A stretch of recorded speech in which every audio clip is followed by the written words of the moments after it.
Rafa, Hell on Earth. Atarashi Gakko lands in KL. K-Gen is back again with K-Motion. Welcome to InksLingers. I'm Nafisa.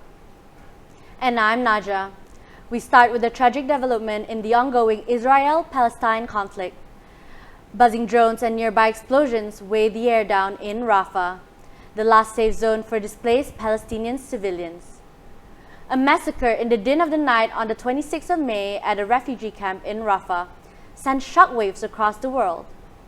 Once again, Israel labeled it as a mistake, but is it really? Is the world finally opening its eyes to what is obviously a decision? Nafisa has the story. Hundreds were reported injured and over 40 killed in Rafah after a horrific attack by Israel on the night of May 26.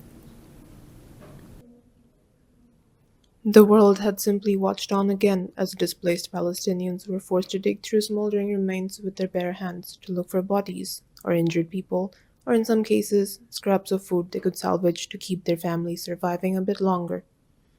The attack was inflicted on an encampment of makeshift shelters just north of Rafah city, in an area called Tala Sultan. It came after United States President Joe Biden said a major offensive by Israel on Rafah would be a red line. I made it clear that if they go into Rafah, they haven't gone into Rafah yet. If they go into Rafah, I'm not supplying the weapons that have been used historically to deal with Rafah, to deal with the cities, to deal with that problem. Thousands of civilians had been sheltering in the Tala Sultan area, seeking what was minimal shelter from the continuous Israeli attacks across Gaza. The Israeli government had not issued any orders to evacuate the area before it attacked. The Israeli army said it targeted Rafah with precision munitions and that a nearby fuel tank led to the subsequent fire.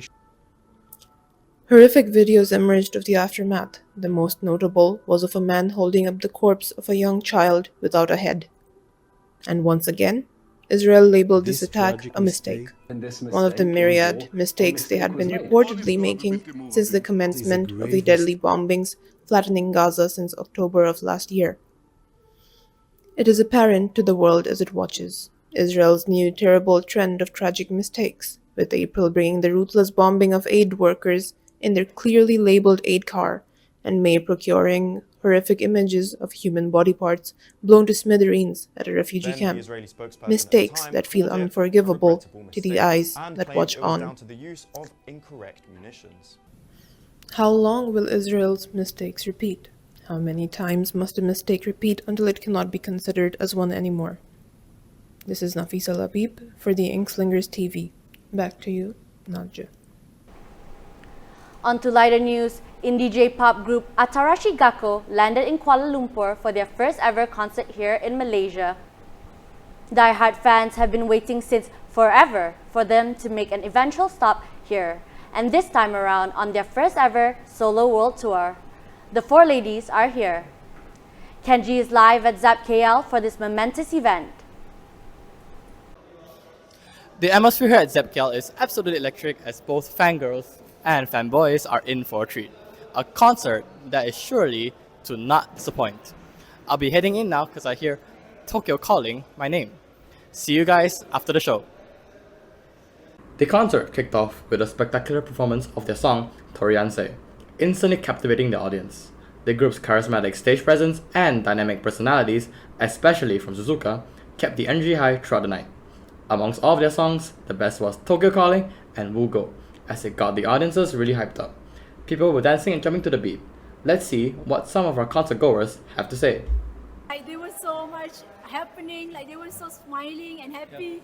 Oh, it's so good, so good. So good, too good. I think I'm gonna die. I think I'm gonna pass out, faint, throw up, everything, all the above. Spectacular is such an understatement to how amazing this show was. We can only hope Atarashi Gakko will continue to have more amazing songs for many, many more years to come. This is Kenji from InksSlingers TV, signing out. After the break, a new but dangerous craze amongst Gen Z. Welcome back. Once marketed as a safer alternative to smoking, vaping has exploded in popularity, especially amongst the younger population. According to the 2023 Global Adult Tobacco Survey, some 5.8% of Malaysian adults are e-cigarette users, compared with only 0.8% in 2011. That's a 600% surge, with those aged between 15 to 24 having the highest prevalence. Nadja went on ground to look into this worrying trend in Malaysia, this epidemic amongst our youth. It's a story that's both troubling and essential for us to understand. The number of people using electronic cigarettes in the nation has increased by a staggering 600% in the last 12 years, as reported in a Global Adult Tobacco Survey 2023. The poll also showed that e-cigarette use among people aged 15 to 24 increased dramatically from 1.1% in 2011 to 8.6% in 2017. E-cigarettes contain nicotine, heavy metals known as carcinogens, which can harm the lungs and cardiovascular system. Dr. Nick Hopkins, an expert at Imperial College London, discusses the possible hazards that young individuals may face from vaping.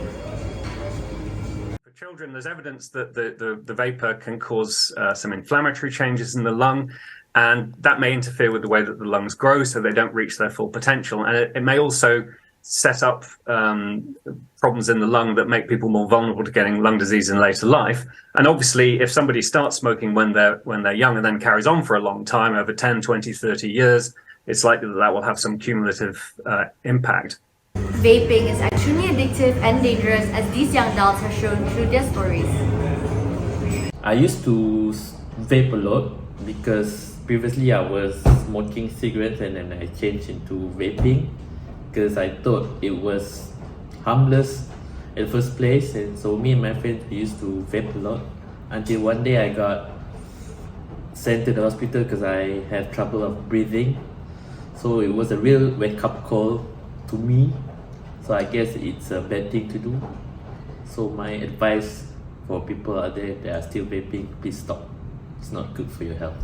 The reason why I got into vaping was because of it was very addictive towards me. The main reason why I stopped vaping was because of football and futsal. It affected my performance and I was always out of breath and my stamina was very low. So now when I stopped, I realized that my overall health is much better than before. These young individuals' stories show how dangerous and addictive vaping is. This is a serious issue that should not be taken lightly, and increased awareness as well as preventive actions should be taken. Back to you, Nafisa. On to some exciting tailor-made news now. Taylor's K-Gen has brought back K-Motion. Now in its 9th year, K-Motion 9.0 is bigger than ever, with more fans of the K-pop fandom gathering at My Town Shopping Center to dance their shoes off and vibe to their favorite K-pop songs. InksSlingers' very own dance sensation, Sri Ram, went on ground for all the juicy details. Taylor's K-Gen team has brought back K-Motion 9.0, which happened on the 22nd of June at My Town Shopping Center, buzzing the inner K-pop fandom in everyone, making it one of the most hyped competitions of the year.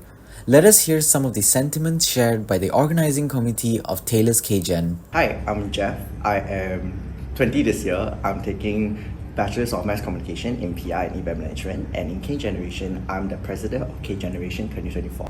Hello, I'm Wenny, and I'm from the Bachelor of Social Science in International Relations program, and I'm 20 this year. I'm the current events director of K-Generation Club, and I'm the organizing chairperson for the K-Motion 9.0 event. K-Motion is basically a K-pop dance cover competition, so it has been happening for 8 years consecutively. This is the 9th year. It's mainly just a group of dancers from all around the states or even cities coming by to basically compete and showcase their talent. K-Motion has always been the signature event for K-Generation for many years. There is 51 groups participating, which is the biggest amount of dancers participating groups that we have throughout all of K-Motion. It's the biggest K-pop dance cover competition in Malaysia so far in 2024. I think that K-pop has become such a global sensation thing. Once songs started getting more westernized or getting into the Western market, it gotten up to a bigger audience, not just in Korea. So I believe that once it started becoming mainstream throughout Western countries, they started just diversifying into other countries. People started taking interest in it because it has not only like songs, but there's also dances, and of course they are like very attractive as well. It's also to ensure that everyone gets an idea of what K Generation can be. Although we are a Korean culture club, but we do put a lot of aspect into the performing side. So with this competition, with this event, it's more or less just a bringing of everyone together and just having a good time. We're proud of it, and I hope that this event will go with a success on the day. Let us take it down to the stage of My Town Shopping Center to check out all the excitement. I'm backstage here right now, and K-Motion 9.0 is going live. As you can see, the crowds are going wild, and as we can see now, the performances are already starting. It's going crazy here, and let's wait until the end of the show to give us a background review of what's going on in the event. Taylor's K-Gen has done it once again this year, exciting the hearts of Malaysian youths and adults. Everyone is enjoying and partying to their favorite K-pop teams, celebrating the K-pop culture at the K-Motion 9.0 event. The performances were amazing. Everyone slayed on stage. We hope that the groups that attended to this event would come for future events hosted by Taylor's K-Gen Society. I'm Sriram from InksSlingers TV, signing out. After the break, if you're in need of a change of scene, office scene specifically, we've got you covered.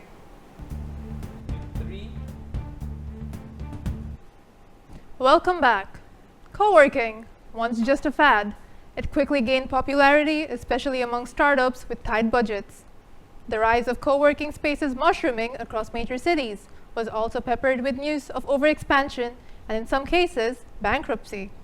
But it's weathered the storm, and co-working has grown up, now a global phenomenon. It's transforming how individuals and businesses approach work environments. Timothy has all the details. I'm at Headspace SS15. Now I'm going to decipher the emerging work-learning model of co-working space. Co-working spaces originated in Silicon Valley in the 1990s to provide a flexible collaborative environment for freelancers, startups, and remote workers. These spaces offer essential amenities such as high-speed internet, office supplies, and meeting rooms. In addition to facilities, co-working spaces foster a sense of community and networking opportunities, making them ideal places for collaboration and innovation.